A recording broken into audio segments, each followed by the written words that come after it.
Welcome to John's Tarot.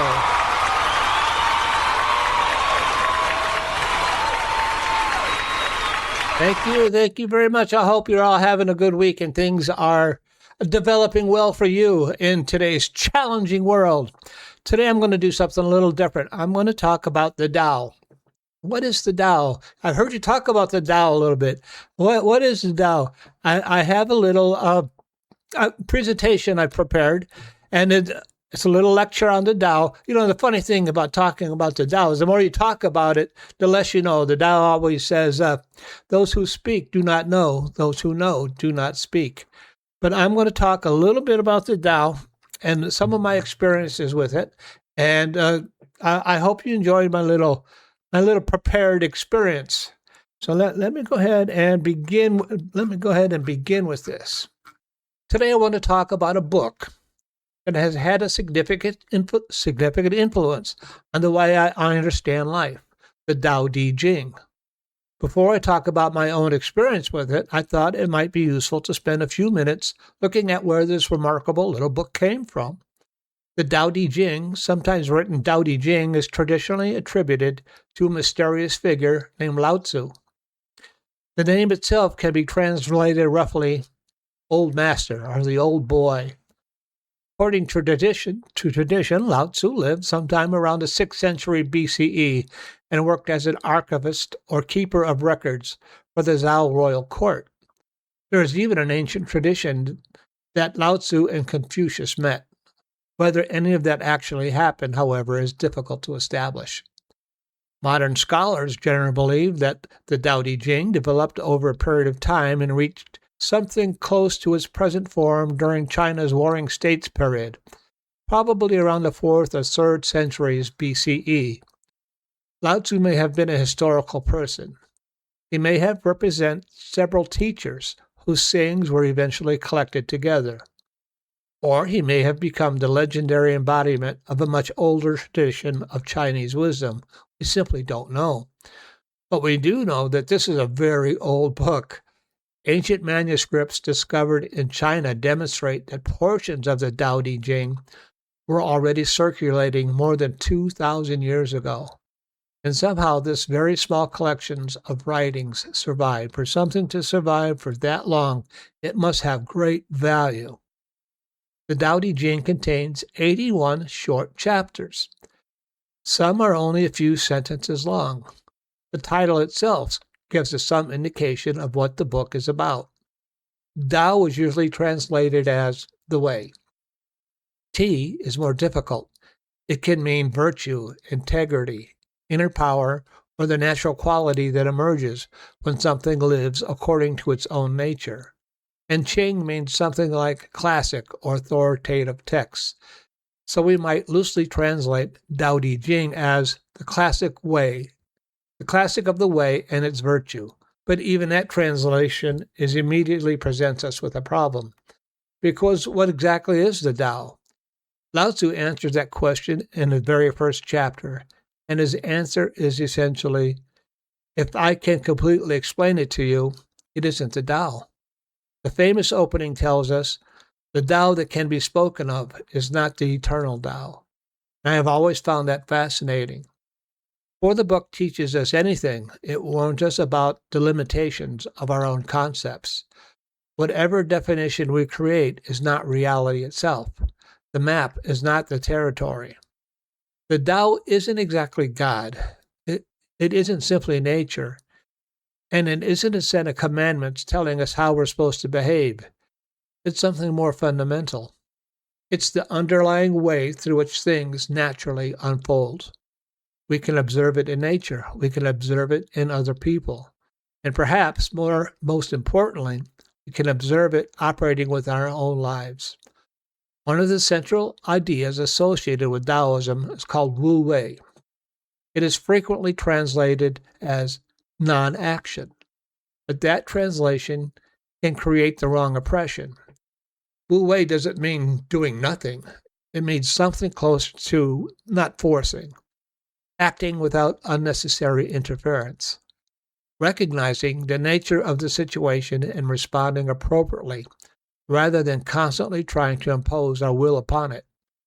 And Lao Tzu repeatedly uses nature to illustrate this, especially with water. Water is soft. Water yields. Water seeks the lowest places. Water doesn't argue with the rock. It simply flows around it. And yet, given enough time, water can reshape the rock itself. That is one of the great paradoxes running throughout the Tao Te Ching. What appears weak can overcome what appears strong. And paradoxes everywhere in this book. Being and non-being, high and low, difficult and easy, strong and weak, full and empty. Rather than seeing these things simply as opposites, fighting one another, Lao Tzu asks us to recognize that they define one another. Without emptiness, a cup would be useless. Without the empty space inside a room, there would be nowhere to live. It's the window in the room that makes the space useful. Sometimes what isn't there is just as important as what is. And sometimes the solution to a problem isn't adding something. It's removing what doesn't need to be there. Another important theme is return. Nature moves in cycles. Things emerge, they grow, they reach fullness, they decline, and eventually they return. The Tao doesn't promise permanent expansion. It doesn't tell us that everything should continually become bigger, stronger, or more successful. Sometimes advancement means moving forward. Sometimes wisdom means stopping. And sometimes the appropriate movement is returning.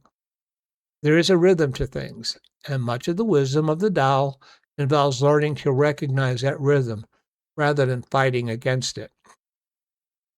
There is another historical detail that I think is particularly important. The Tao Te Ching emerged during a period of tremendous instability in ancient China. The Warring States period was characterized by political conflict, competition between kingdoms, and repeated warfare. And yet Lao Tzu's response to disorder was often not more control. Again and again, the book questions excessive force, excessive ambition, excessive accumulation, excessive interference. It repeatedly suggests that our attempts to control everything may actually contribute to the disorder we're trying to eliminate. That's an extraordinary idea, especially because it remains so relevant. We encounter uncertainty. We become uncomfortable. So we do something. Then we do something else. Then we interfere a little more. And sometimes we've become so busy trying to make reality conform to our expectations that we can no longer see what reality is actually doing. The Tao suggests another possibility. Observe. Wait. Respond when response is necessary. And don't force what isn't ready. Over the centuries, the Tao Te Ching became one of the foundational texts that we now call Taoism. But it's important to understand that the philosophical traditions associated with Lao Tzu and another great Taoist thinker, Zhangzi, existed before the development of organized religious Taoism. Religious Taoism would eventually develop templates, rituals, priests, deities, meditations, practices, and elaborate systems of spiritual cultivation. But the little book we're discussing today is much earlier, and perhaps that's the part of its appeal.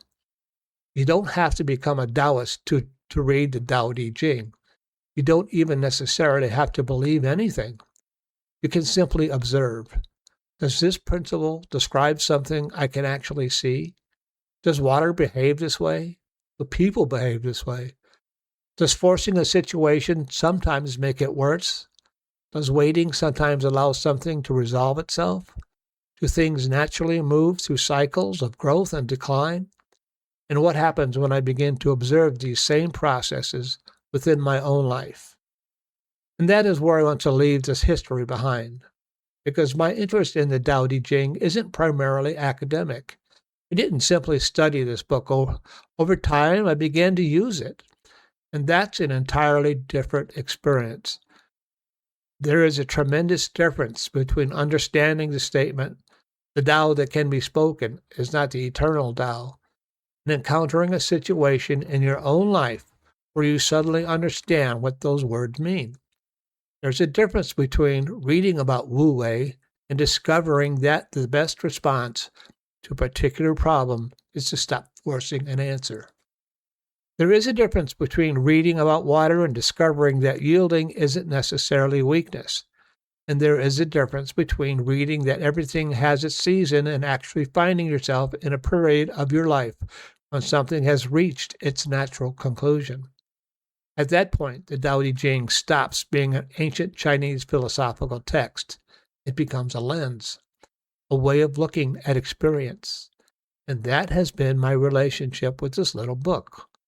So rather than spending the rest of this discussion telling you what Lao Tzu meant, I'd like to tell you what happened when I began trying to live with these ideas myself. I'm going to share two experiences with you. I hope you like my little presentation where I use the Tao. And today we're not going to do a tarot reading. We're going to use the Tao.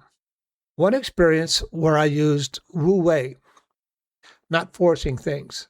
There's a passage in the Tao Te Ching that says that talks about the sage who can sit with muddy water and wait for it to clear. The sage. So we were going through a period in my home while we were having the kitchen remodeled, and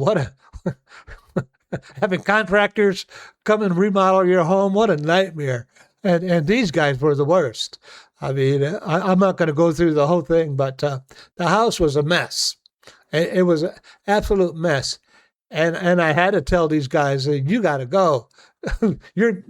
Because it took a month to do a little bathroom. And I said, man, you got to go. This is not going to work. And we brought in another contractor, and he tore out the whole kitchen. And I just had to have a little condo, a little 2-bedroom condo, and he tore out the whole kitchen, and then we brought in new cabinets. And then the guy stopped showing up. There was nobody showing up. The kitchen's demolished. The cabinets are in the living room, and it's all tore up. And of course, my wife is going nuts. But I thought about this passage in the Tao Te Ching, who can sit with muddy water, disruption, and wait for an answer to appear. Now, quite frankly, it's my wife that resolved the problem. And she went after it, and she finally got it. I'm just kind of calmly waiting for an answer to appear. Maybe I'm just lazy, but I'm using Wu Wei. And she's the one that came up with the answer. And she got some other people in there from this particular cabinet store that sold us the cabinets and asked if they had anybody that could come and install them. And like the next day, these guys came in, installed it, bada bing, bada boom, and the kitchen is done. But I had to sit with it for a while, and an answer did appear. That's using Wu Wei. I had another incident where I used Wu Wei. How was it? Oh, to fix a computer. I had a computer problem. I think I was switching over this computer, new computer, an old computer, and I had some problems. And I forget the exact detail of the problem, but I couldn't solve it. The computer kept crashing, and I couldn't figure it out. Rather than continue to force the problem, force it, and the answer not coming, I backed away from it. So it's okay. It's not life-threatening. I'm going to back away from the problem. Again, I'm going to use Wu Wei. I'm going to back away from the problem and to think about this a little bit. And I backed away from working on the computer. And about a day or two later, it occurred to me some of the changes I had made to this computer when I installed it. I had installed one particular part, some kind of card I installed. I go, you know what? After thinking about it for a couple of days, I go, maybe it's that card. So I uninstalled the card, I rebooted the computer, bada bing, bada boom. Everything's running just fine. And that's using Wu Wei. Rather than forcing an answer, waiting for an answer to appear. So rather than doing a tarot reading for the day, I'm going to do a little reading with the Tao Te Ching. And I have a copy here, another copy here.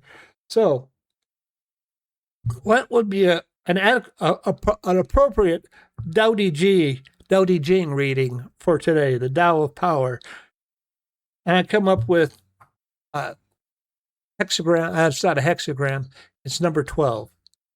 And the Tao Te Ching tells me that for today, the 5 colors blind the eye, the 5 tones deafen the ear, the 5 flavors overwhelm the palate.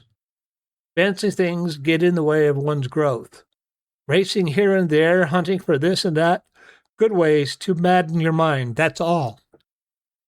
Relinquish what is without, cultivate what is within. Live for your center, not for your senses. That is a way of telling you. I've talked about